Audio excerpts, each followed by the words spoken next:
So this is going to be in Revelation chapter 17, and I guess essentially we're going to cover the whole chapter.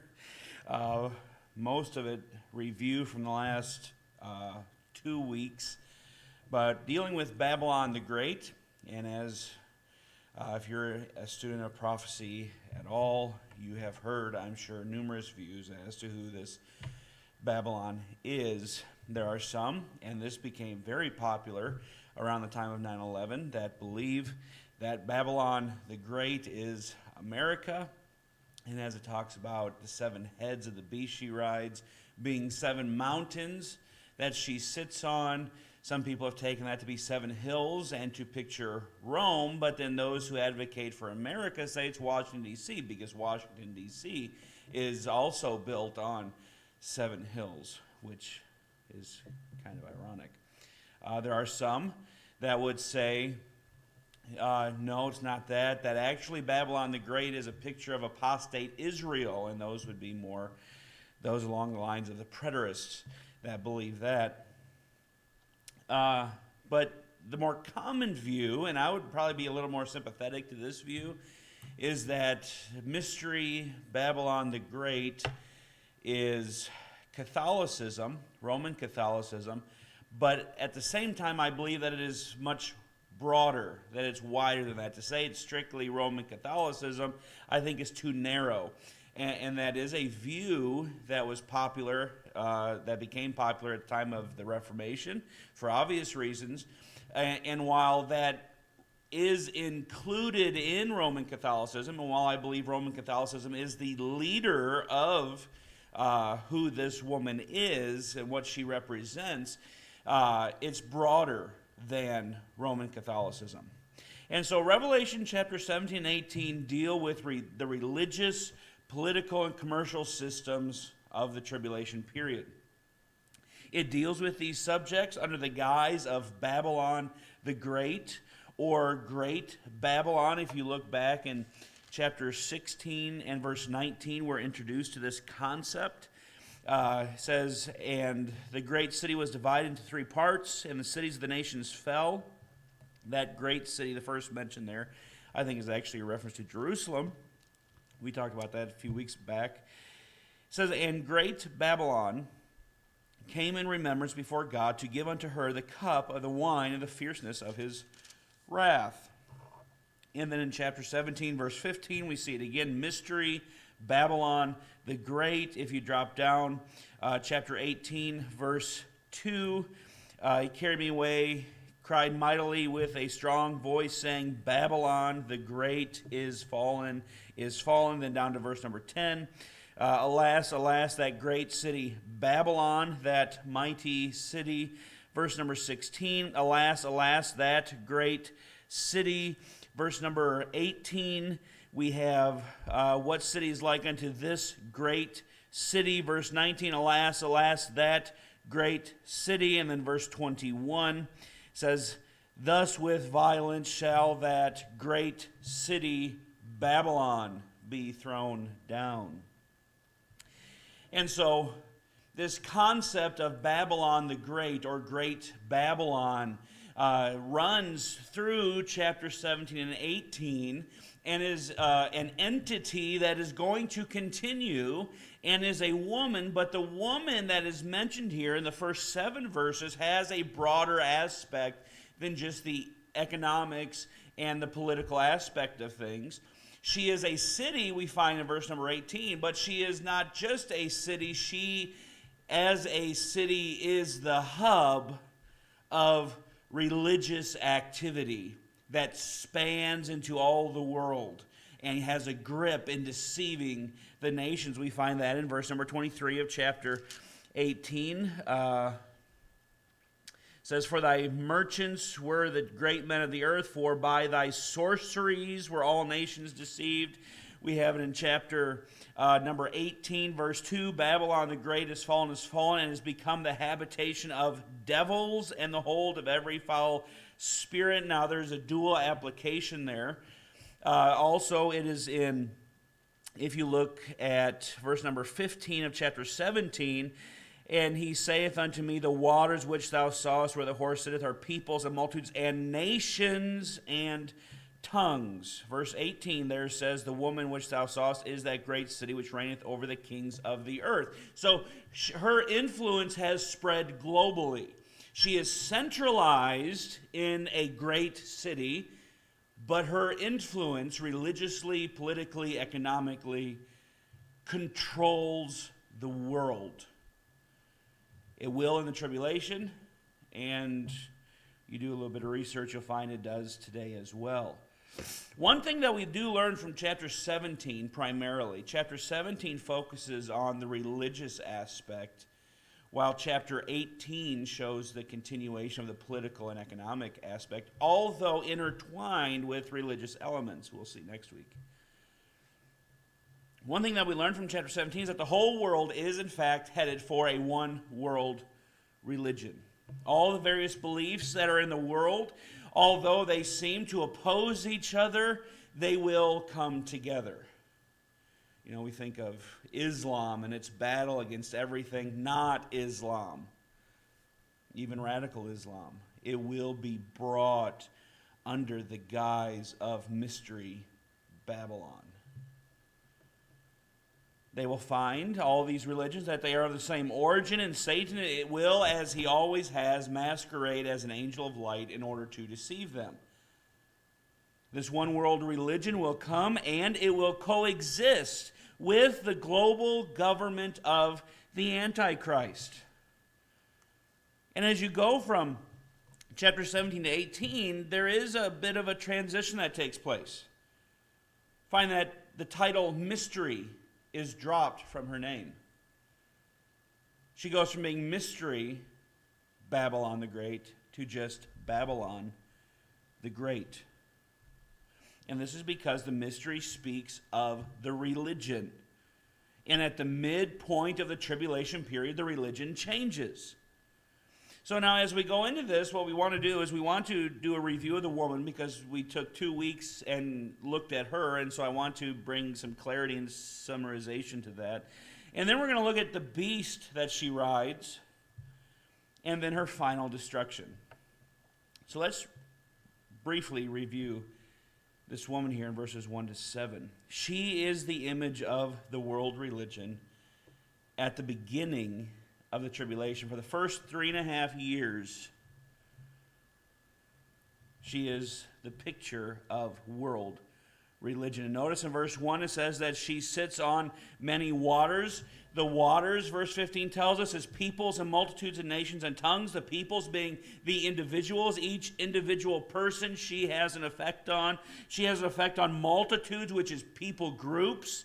She has an effect on nations, which are countries, and on tongues. So that's the dialects and the languages. So her influence, her greasy, dirty, defiled hands are in every aspect, and every person and every people group is affected by her. This is a global influence. There's no one and nowhere where she is not seeking to control and influence.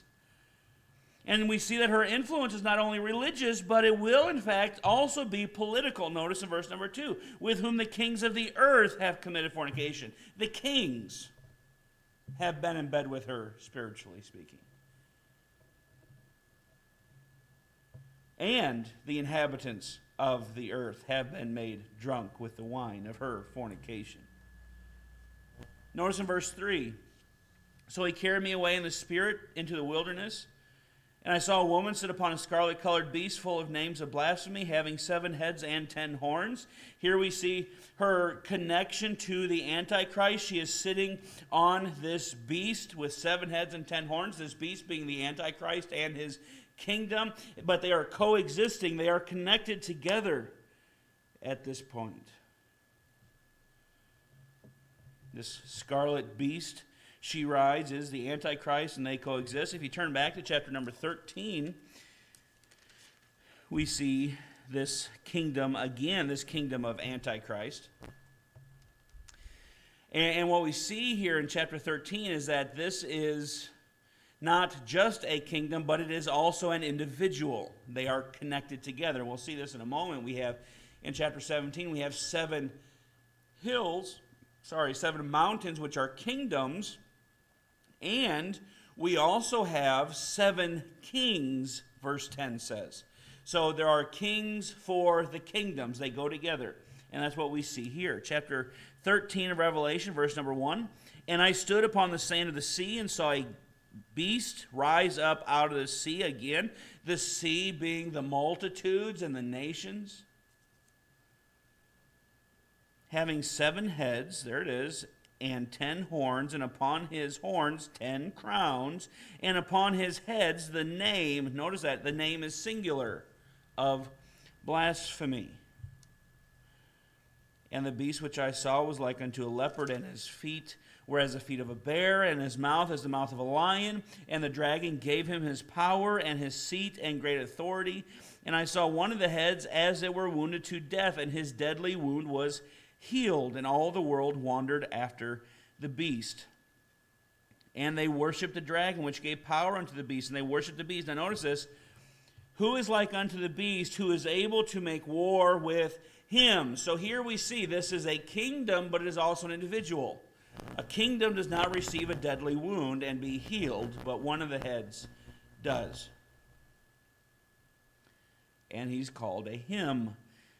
And there was given unto him a mouth speaking great things and blasphemies, and power was given unto him to continue 42 months. So there's 3.5 years. So the sea is the peoples. We have the 7 heads, the 10 horns, the 10 crowns.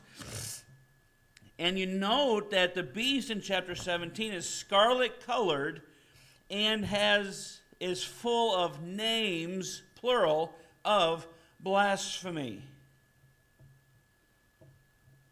But the beast in chapter 13 is multicolored and has one name of blasphemy. In chapter 13, verse 5, it says that he continues for 42 months, or 3.5 years, or 1,260 days. And what we see in Revelation is the Antichrist and his final form of his kingdom in the last 3.5 years of the tribulation. He only continues 42 months. But we know from Daniel that he's there for all 7 years. So this 42 months must be the last 42 months, because at the end he ceases to continue. And he has one name of blasphemy because he will demand worship for himself, as opposed to a multitude of religions coming together. There will be one singular religion of worshiping the Antichrist. See this, if we go back to 2 Thessalonians chapter 2, Paul speaks of this event when it takes place.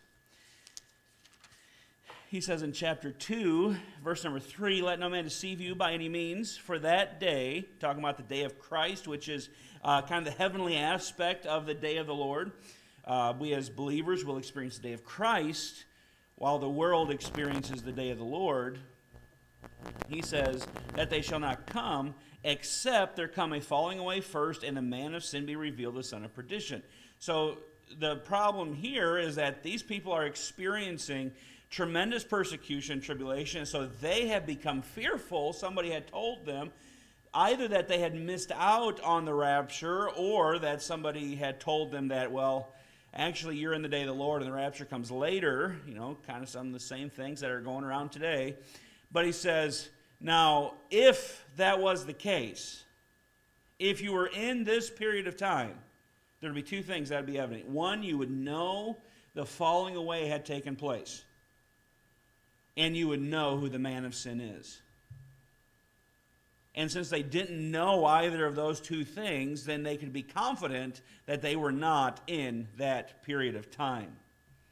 But then he describes this son of perdition, this man of sin, who opposeth and exalteth himself above all that is called God, or that is worshipped, so that he as God sitteth in the temple of God, showing himself that he is God. Now that's what takes place at the midpoint of the tribulation period, according to Daniel chapter 11, according to Daniel chapter 2, according to what we see in Revelation chapter 13 taking place, and Revelation chapter number 11.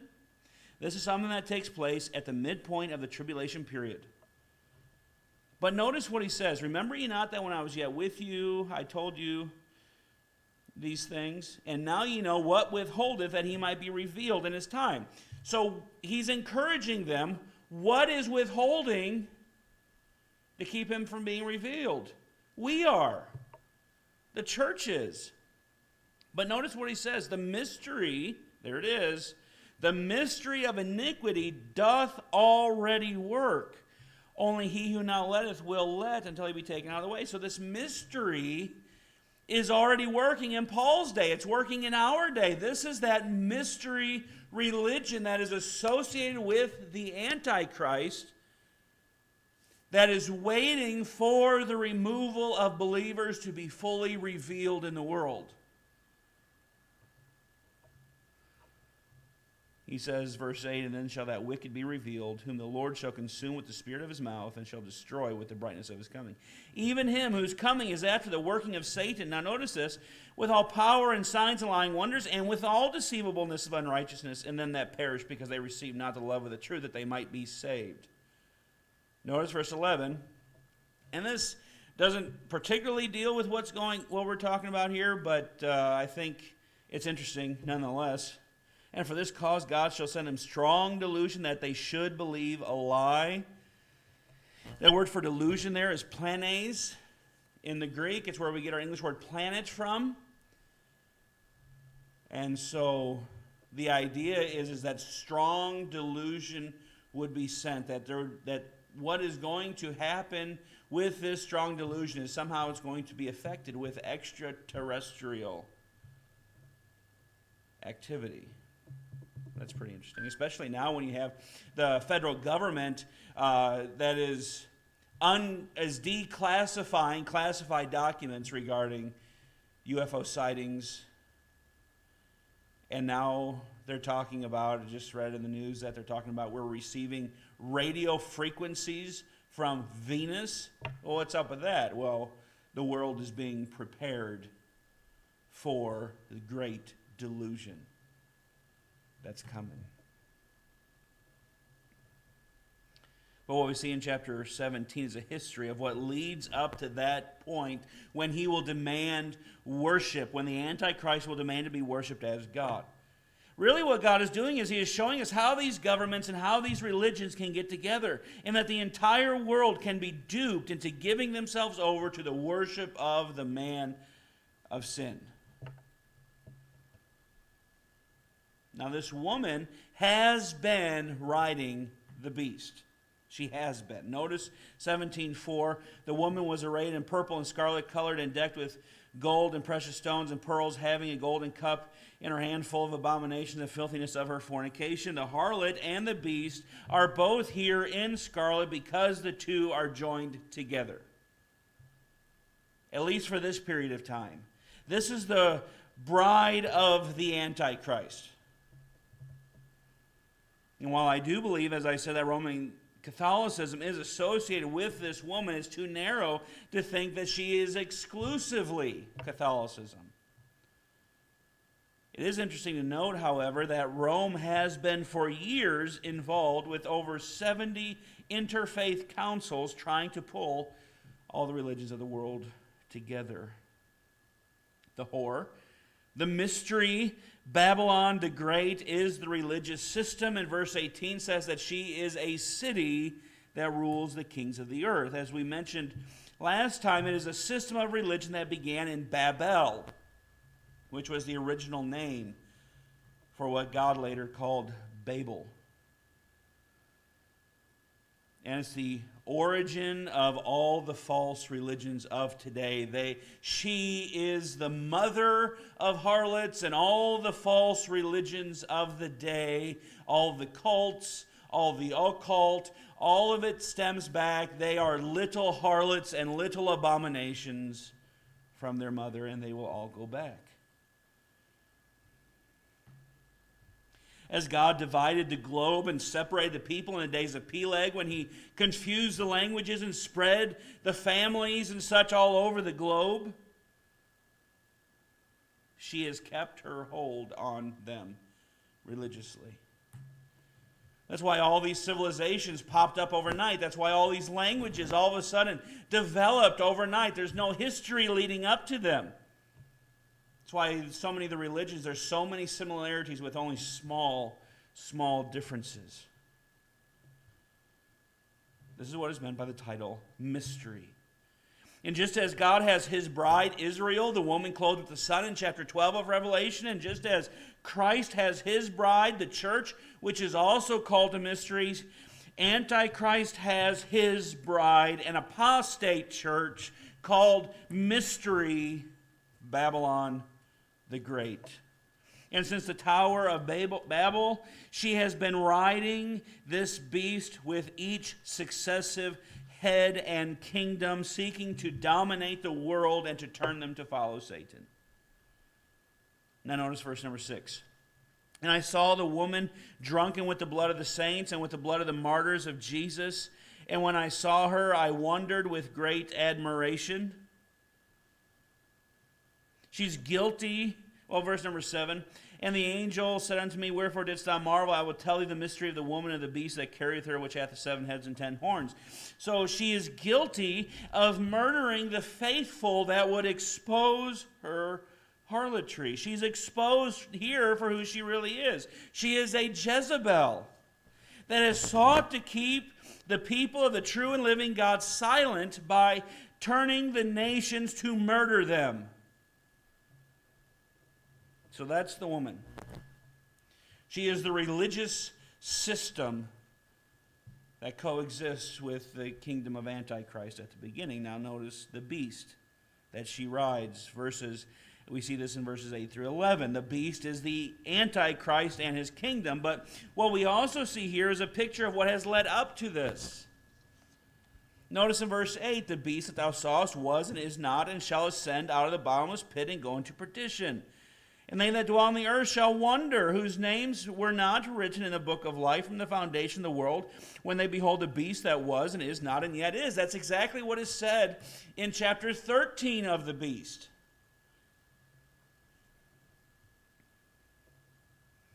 He ascends out of the bottomless pit. This concept was introduced to us in chapter 11, verse 7.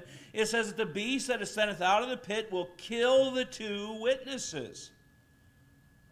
And when we studied that, we noted that that takes place in the middle of the tribulation. Chapter 13, we have the deadly wound being healed on one of the heads of the beast, and all the world wanders after him. What takes place is a death and resurrection, or possibly, I guess, some people believe that maybe it's a mock death and resurrection, only appears to be, but that's neither here nor there, really. It will at least appear that he dies and is resurrected, and as a result of this resurrection, the world will gather together and rally together to worship him. And it says that he will go into perdition, enter into destruction. The Antichrist will be a military and political leader at the beginning. For the first 3.5 years, he's largely going to operate in his own power, but at the midpoint, he will be satanically empowered and will demand exclusive worship. So this coexistence that we see taking place here at the beginning of in the first 7 verses, this coexistence is something that must have happened before Antichrist demands his worship. And then verses 9 and following describe the beast a little bit more. Notice verse 9. Here is the mind which hath wisdom. The 7 heads are 7 mountains on which the woman sitteth. Notice he says the mind that hath wisdom. He says look deeper into this. Really take time to consider this. You know, as many associate this with Rome, I don't think that's the case. Rome is part of it, no doubt, but it is not Rome exclusively. It does make sense, but that's part of the problem, is it makes too much sense. If it was Rome and it was just left to making sense, then he would not have to tell us, look deeper into this. Take time to consider this. This might take a little bit of thinking. You need wisdom, a mind of wisdom for this. Rome would be too obvious. And though this system is centralized in Rome, as verse 18 says, at the time of John, and it continues that way until Christ returns, it's not confined exclusively to Rome. It is a global system. Notice verse 10. And there are 7 kings. So this goes beyond Rome. Rome had way more than 7 kings. He is associating the kings with these mountains, these 7 mountains. Daniel chapter 2 expresses this idea that the mountains equal kingdoms and governments. We have Christ's kingdom being the rock cut out of the mountain without hands, becomes a great mountain and fills the earth. It's not talking about a hill, that is talking about his kingdom. And so this makes sense. You have 7 kings in 7 kingdoms. Rome is one for sure, but they are not all Rome. And you notice the rest of verse number 10 says 5 of these kings, 5 are fallen, 1 is, and the other is not yet come. And when he cometh, he must continue a short space. Now we know from Daniel 2 and chapter 7, the 5 are fallen, as we have discussed already, are Babel, Egypt, Babylon, Medo-Persia, Greece. Those are the 5 that had fallen previous to John's time. The one that is at the time of John, obviously, is Rome. And the woman was riding each of these kingdoms, beginning with Babel.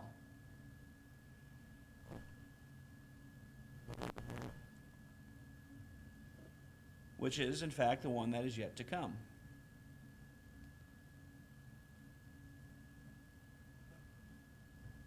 They all culminate in this final kingdom of Antichrist. That's the one to come.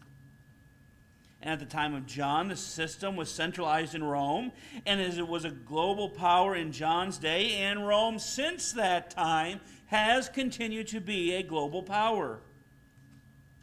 And Daniel 2 shows us that Rome will continue to be this global power. It begins with the 2 legs of the image in chapter 2 and extends down into the feet and 10 toes. The 2 legs of the image are the religious and the political aspects of Romanism, and throughout the history of Rome, those 2 aspects have been, I guess you could say, the image leans from one side to the other. And as one takes dominance and one ruler becomes more political, the persecution of believers decreases. As they become more religious and demand worship, the persecution of believers rises. Now we hear about the fall of Rome, but while Rome, political pagan Rome as a kingdom, was divided up, Rome itself did not fall. It has been maintained by Roman Catholicism, and its influence has expanded beyond the known world at that time to a global empire. Rome is the leader today of the World Council of Churches, seeking to bring all Christianity, supposedly, under the rule of the Pope. They lead in the ecumenical movement of bringing all religions together again under the Pope. In addressing a particular prayer gathering of Christians, Muslim, Jews, Buddhists, and other religions, Pope John Paul II told the participants that their effects, that their efforts were unleashing profound spiritual energies in the world and bringing about a new climate of peace.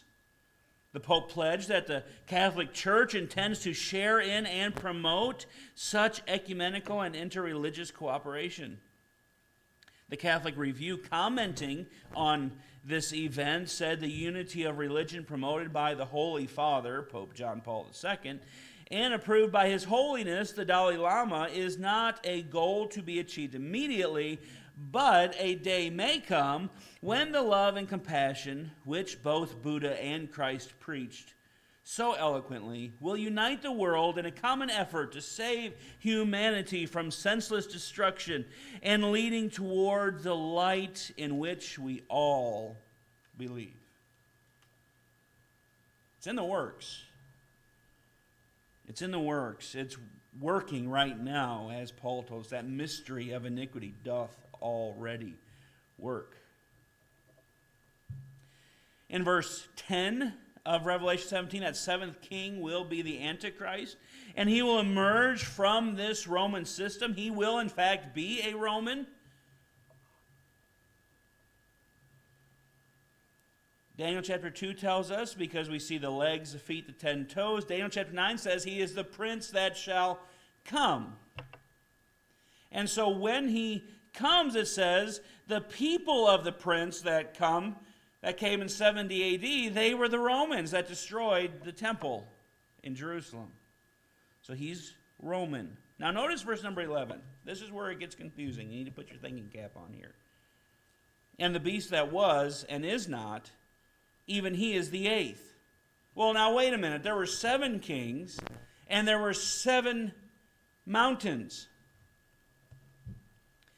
Now there's an eighth, and is of the seven, and goeth into perdition. As if we weren't already confused. There will be an eighth. But really, it's a continuation of the 7. The 5 had fallen. 1 was the time of John, which was Rome. The 7th had not yet come and only rules for a short time. That's the first 3.5 years of the tribulation. And the 8th is, in fact, the 7th one. The 8th goes into perdition. The 8th is the resurrection of resurrected Antichrist. It's a change of what was.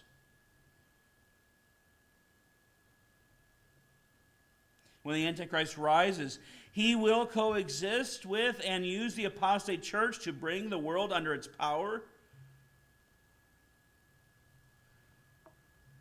The beast has 7 heads, which are the 7 kingdoms of the world that are leading up to the kingdom of Christ.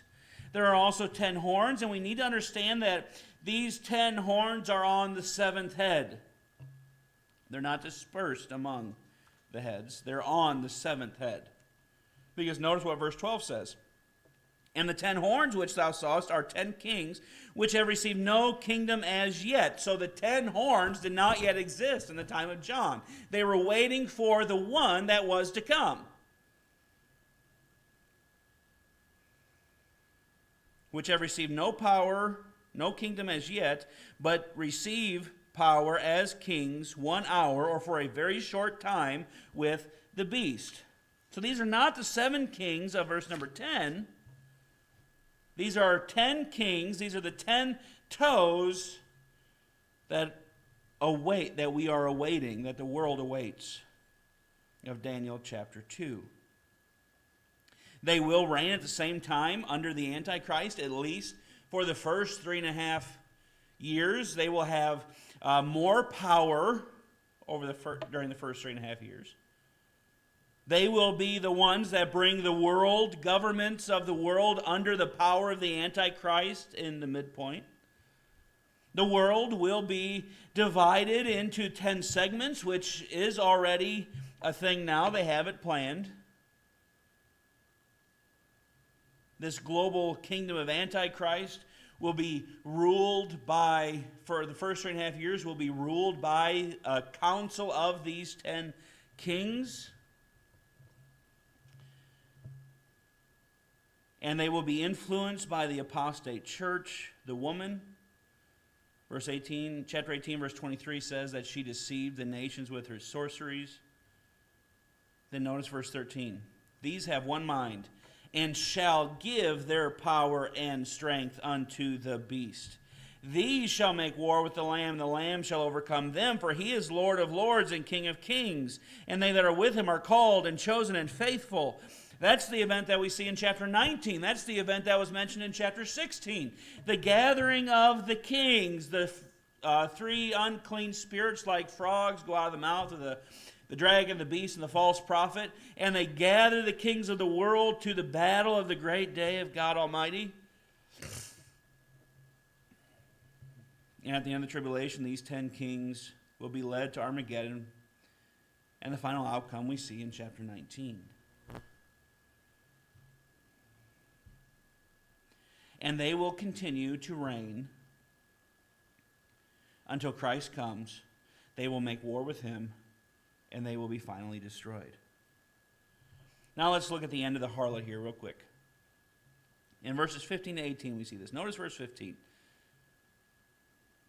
He saith unto me, the waters which thou sawest where the whore sitteth are peoples and multitudes and nations and tongues. So she has global influence.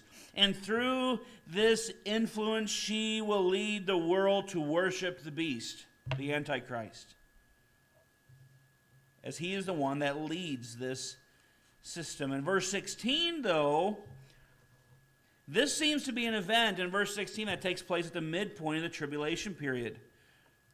While Babylon the Great continues through the whole 7 years and is destroyed finally in chapter 18, the woman is a mystery religion based in Rome that will be destroyed to give rise to the direct worship of Antichrist. Notice verse 16.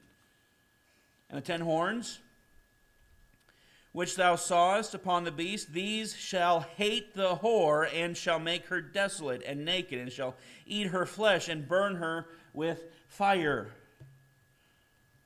She had been controlling the kingdoms of the world. Well, now they hate her, and they destroy her. They destroy this mystery religion. She brought the world together. She brought religion together, and now the Antichrist is done with her. Like Amnon to Tamar, he hates her when he is done with her. Desolate and naked. Now we understand that this is not a real woman. This is a picture of a system. And it says that they make her desolate and naked. It could be that the Antichrist is going to take all of her wealth and power. He is going to reveal to the world the falseness of this religion and this system. They will eat her flesh and burn her with fire. She will be totally consumed. It will be the complete demise of any resemblance of this religion. They destroy her and give their kingdom to the beast. Why? Notice verse 17. Why do they do that? Verse 17, for God hath put in their hearts to fulfill his will, and to agree and give their kingdom unto the beast until the words of God shall be fulfilled. God did this. From beginning to end, we see through the tribulation period, even when Satan is allowed to run wild here on the earth, even when Antichrist is on the earth, God is the one who is sovereignly in control. He is sovereign over the hearts of men to fulfill his purposes. He can do as he pleases. And he puts it into the hearts of these men to agree together to give their kingdom, this global kingdom, to the beast. And so they kill the woman and submit to Antichrist.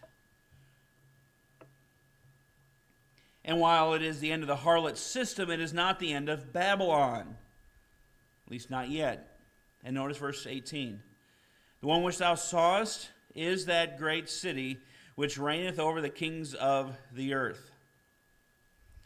Again, this identifies the woman as Rome, which in the time of John reigned over the kings of the earth. But I think the present tense here is very telling. It's very revealing.